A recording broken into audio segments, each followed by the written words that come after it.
Quand je me suis lancé en e-commerce, je n'avais qu'une vague idée de comment construire un business. J'étais un parfait débutant et malgré tout, je me suis jeté la tête la première dans cette aventure. J'ai passé beaucoup trop de temps à chercher la bonne formule, alors si vous me donnez 9 minutes, je vais vous partager 6 conseils essentiels que j'aurais aimé avoir à mes débuts et qui m'auraient évité de gâcher des années de travail et des dizaines de milliers d'euros. Et d'ailleurs, le conseil numéro 5 m'aurait épargné plus de 40 000 euros à lui seul. Et j'ai tout appris sur le terrain, à la dure, pour que vous n'ayez pas à le faire. Premier conseil, et ça peut vous surprendre, mais ne suivez pas votre passion. Alors je sais, c'est l'inverse de tout ce qu'on vous dit. Vendez ce que vous aimez, créez autour de votre centre d'intérêt, de votre passion. En réalité, c'est un très mauvais conseil. Mon premier produit en e-commerce, c'était un produit de fitness. Pourquoi ? Parce que ça me plaisait, je connaissais un peu le domaine, on va dire que j'étais passionné. Et je me disais, super, le marché est énorme, et forcément, comme je suis meilleur que tout le monde, mon produit va cartonner. Grosse erreur. Le produit s'est totalement planté et j'ai passé presque 1 an à m'arracher les cheveux en essayant de faire fonctionner cette marque. Mais c'était peine perdue depuis le début. Ce que vous pensez ou ressentez de votre produit n'a au final aucune importance. La seule chose qui compte, c'est ce qu'en pense le marché. Vous ne vendez pas pour vous, vous vendez un produit que les clients sont prêts à acheter. Alors au lieu de suivre votre passion ou votre intuition, appuyez-vous sur les chiffres pour prendre vos décisions sans vous attacher émotionnellement à votre produit. Et aujourd'hui, on a de la chance parce qu'il existe tout un panel d'outils qu'on peut utiliser au quotidien dans nos business pour nous guider. Les données de marché, les retours clients, les volumes de recherche, la concurrence. Et ce qu'il faut comprendre ici, c'est qu'en e-commerce aujourd'hui, les données, c'est votre GPS, pas vos goûts personnels.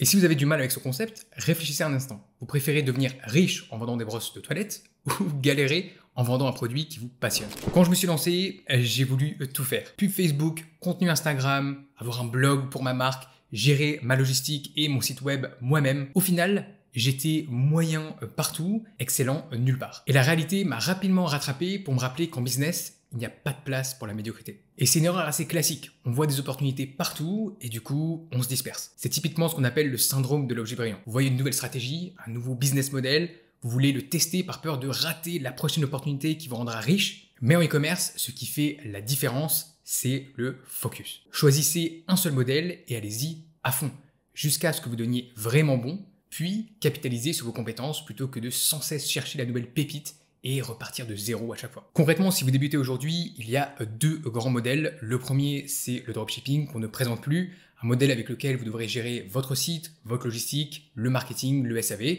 Et de l'autre côté, il y a Amazon FBA qui vous permet de déléguer une grosse partie du boulot à Amazon, notamment le stockage de votre marchandise, l'expédition des commandes, l'acquisition de trafic et tout un tas de choses, pour vous concentrer sur le plus important en e-commerce, c'est-à-dire votre marque et votre produit. J'ai fait une vidéo complète qui compare les 2 modèles, leurs avantages, leurs inconvénients et aussi une comparaison de rentabilité. Donc si vous hésitez encore, allez jeter un coup d'œil. Et une fois votre modèle choisi, faites un all-in avec un focus extrême dessus. Commencez par un produit, un canal de vente dans un pays et faites-le assez longtemps pour devenir vraiment bon. Par la suite, vous pourrez ajouter un deuxième produit, un nouveau marché, un nouveau canal de vente et développer votre business sur des bases solides. Mais je vous déconseille d'essayer de tout faire en même temps parce que c'est vraiment la meilleure manière de se planter. La plupart des gens sont convaincus qu'il faut savoir quel produit on veut vendre avant de se lancer en e-commerce et ensuite espérer qu'il y aura une opportunité sur ce marché. Mais à mon avis, c'est prendre le problème à l'envers. Et d'ailleurs, c'est ce que j'ai fait au début et même s'il n'y avait pas d'opportunité, j'étais tellement déterminé à vendre le produit que j'avais choisi,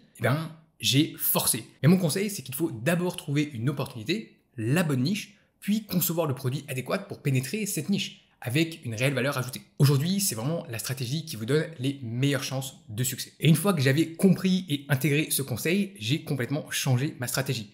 Et quand j'ai commencé sur Amazon, je n'avais aucune idée du produit que j'allais vendre. Et d'ailleurs, mon nouveau produit, je l'ai découvert en passant des heures à analyser ce qui marchait déjà sur Amazon.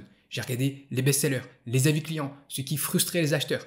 Et là, j'ai vu une opportunité claire, un produit qui se vendait bien dans un marché non saturé, mais que je pouvais améliorer par rapport à la concurrence. Et évidemment, ce genre de produit ne sort pas de votre imagination, mais il vient vraiment de votre recherche. Et aujourd'hui, on a la chance d'avoir accès à une mine d'or de données concrètes qu'on peut analyser. Alors si vous n'avez pas d'idée de produit à vendre, c'est normal, vous en trouverez bien assez quand vous commencerez à chercher avec les bons outils et la bonne méthode. Et d'ailleurs, pour l'anecdote, je ne connaissais même pas l'existence du produit que j'ai lancé avant de faire mon étude de marché. Donc clairement, on n'était pas sur un produit passion. Attention au piège du perfectionnisme, à vouloir que tout soit nickel avant de se lancer.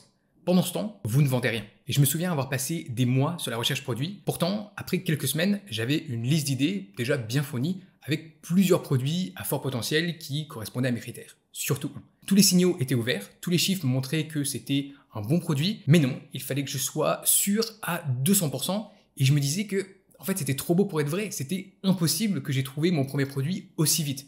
Et au final, j'ai continué à chercher pendant 3 mois. Et je me suis finalement lancé sur un produit, justement, que j'avais ajouté à ma liste dès la première semaine. Donc au final, c'était une perte de temps monumentale parce que je voulais perfectionner le truc jusqu'à la fin. Le problème avec le perfectionnisme, c'est que vous n'apprenez rien et vous n'avancez pas. Vous restez dans votre bulle sans avoir de feedback du marché.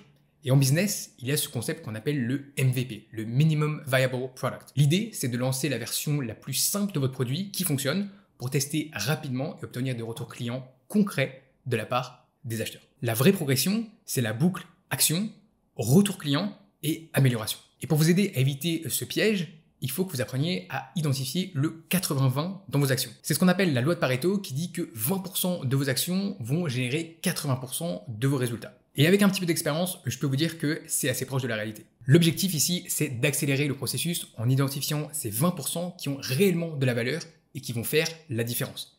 Pas de procrastiner en peaufinant les derniers détails de votre logo, de votre manuel ou de votre packaging qui n'auront aucun impact direct sur le succès de votre produit. Ou encore passer des semaines à comparer les devis des différents transitaires pour tenter d'économiser au final 2 centimes par unité. Comprenez que votre temps vaut de l'or, alors devenez impitoyable sur cette règle, agissez rapidement, apprenez, puis améliorez. Alors attention, agir rapidement ne veut pas dire être négligent. Vous pouvez avoir tout bon sur le produit, le positionnement, la stratégie et tout perdre à cause d'un petit détail. Je vais vous raconter comment j'ai perdu 40 000 € à cause d'une petite icône. J'avais commandé ma marchandise, le produit était top, l'opportunité de marché juteuse et la période de Noël arrivait. J'allais faire un carton. Sauf qu'il manquait une icône de certification sur le packaging. Une petite icône de rien du tout. Le produit était bien certifié, mais il manquait le logo sur la boîte. C'était un oubli de ma part. Résultat, la marchandise était bloquée en douane pendant 5 semaines. J'ai été forcé de la réexpédier vers la Chine et du coup, j'ai été en rupture de stock en pleine saison. J'ai fait le calcul et tout ça m'a coûté la somme de 40 000 € perdus, envolés, tout simplement pour une petite icône oubliée. Ça fait mal. Et si je vous raconte ça, c'est pour vous dire qu'il faut trouver l'équilibre entre action rapide mais rigueur absolue sur les points critiques. Certification produit, conformité, contrôle qualité. Et d'ailleurs, j'insiste particulièrement sur ce dernier point. Le contrôle de votre marchandise en fin de production est primordial. Il y a beaucoup de gens qui ont l'impression que c'est une dépense inutile ou une perte de temps. Mais croyez-moi, investir quelques dizaines de centimes de votre marge vaut bien mieux qu'un problème désastreux non détecté qui peut faire couler tout votre business. Un autre souci classique quand on se lance, c'est qu'on a tendance à se perdre facilement, à se disperser et à oublier un petit peu pourquoi est-ce qu'on fait ce qu'on fait tous les jours. Parfois, l'objectif final paraît tellement lointain et flou, on se demande ce qu'on fait là pendant que nos amis vont boire des verres ou partent en vacances. Alors pour ce dernier conseil, je vous propose une méthodologie de travail qui va vous permettre de mettre en pratique tous les conseils qu'on a vus jusqu'ici. Et cette méthode va changer votre façon de voir vos objectifs, de planifier vos semaines et de travailler au quotidien. C'est ce que j'applique rigoureusement depuis plusieurs années déjà. D'abord, fixez-vous un objectif long terme ambitieux. Par exemple, générer 10 000 € de profit par mois grâce à votre business e-commerce. Le problème, c'est que vous allez être un petit peu paralysé par l'ampleur de la tâche, surtout en partant de zéro. Par quoi commencer? Voilà, vous savez pas trop quoi faire. Résultat, vous procrastinez, voire vous abandonnez. Et la solution ici, c'est ce que j'appelle la méthode des 90 jours. Je vous dis pas de ne pas être ambitieux, bien au contraire, mais de changer votre façon de vous fixer des objectifs. Alors voici comment faire concrètement.